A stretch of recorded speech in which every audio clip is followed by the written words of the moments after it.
Opening with a classic Jurassic Park Velociraptor call, before something much more primal. The Utahraptor is officially back in Jurassic World Evolution 3.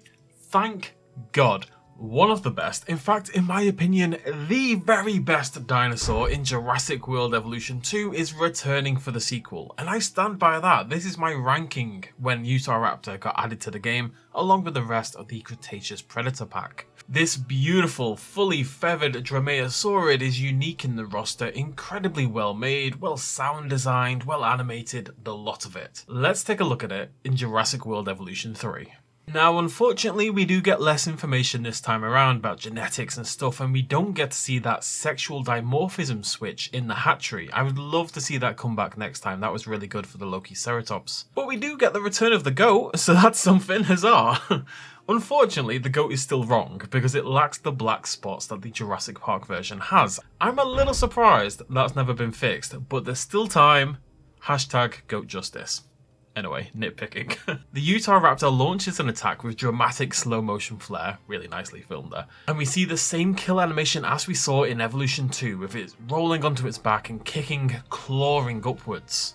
Along the way, there's a nice multicoloured field environment with several colours of grass and this new blue-tinged destroyed tree in the distance. Beyond that, what looks to be another tree trunk log sort of thing, with maybe mushrooms or something atop of it. There's a little detail there that's a little hard to parse at this distance.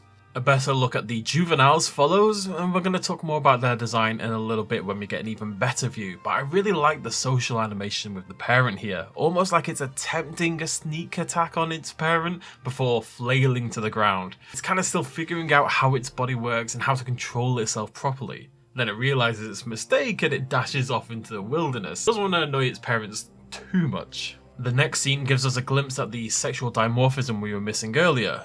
Now, the one on the left to me looks like it's got a wider, boxier jaw, a larger body in general, and a much thicker neck in particular I think really stands out. There are actually a lot of birds where the female is bigger than the male, and so I hope there's a good mix of that in Evolution 3.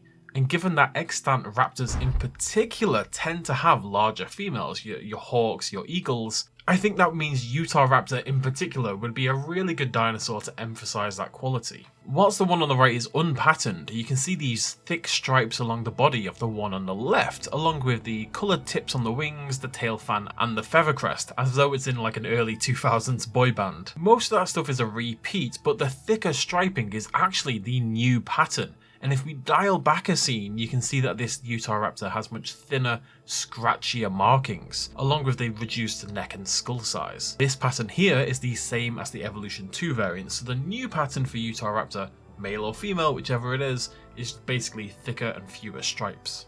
But hey, no splotches. Also, the baby chases its tail and my heart breaks.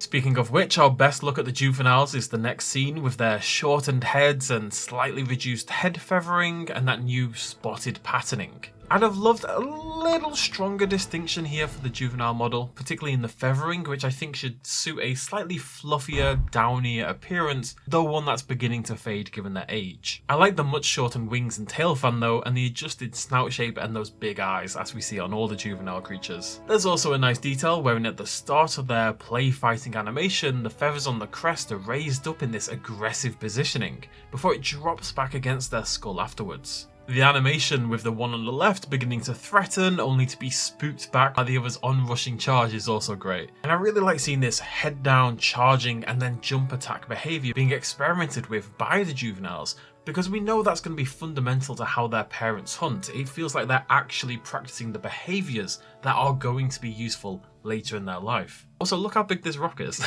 It's a big rock. It's a new rock. This is a new rock. It's very exciting. The drinking scene is largely the same as you'd expect, but I do want to point out how really nicely done the animation is on the juvenile here.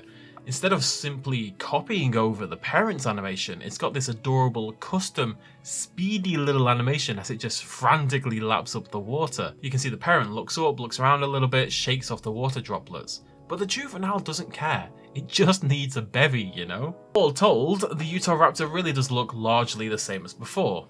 But that's fine, it was incredible looking before and it's incredible looking now. There is a little detail at the end here though, which I think was also true in the Lokiceratops video. I think a few people pointed this out. This final, beautifully coloured Utahraptor, as it cries out into the exhibit, is standing on rock. Okay, that might not sound exciting, but this is clearly not terrain painted rock, but this is big old placed down rock, the type you would use to make an environment. Will dinosaur nav meshes, and that's how these dinosaurs navigate the world basically, will they be able to adjust to placeable items like this, allow our dinosaurs to walk across placed down rock and potentially placed down other things? Because if so, and it's not trailer bait, we don't see it walk, it could be trailer bait, but if it's not, that opens the possibility for things like bridges, etc., that your dinosaurs could physically cross, which is a really exciting idea. I don't want to over-egg this, it is speculative, we need to see it properly in action, and I'm going to hedge and say it probably isn't the case, but you never know for sure. I think it's one to keep an eye on. So all told, no revelations today really, but confirmation that one of, if not the best dinosaur from the last game has made it over, and I really hope that's a good sign for those other fan favourite feathered fiends like the Dinochirus and the Utahraptor. We'll have to wait and see though. Keep an eye on this channel for more news in the coming weeks. That's it from me, thank you very much for joining me. Are you excited about Utahraptor returning in Jurassic World Evolution 3? Give me your thoughts down below in the comment section, and I'll see you lovely folks very, very soon. Thanks for joining me, cheers myself as always, bye bye.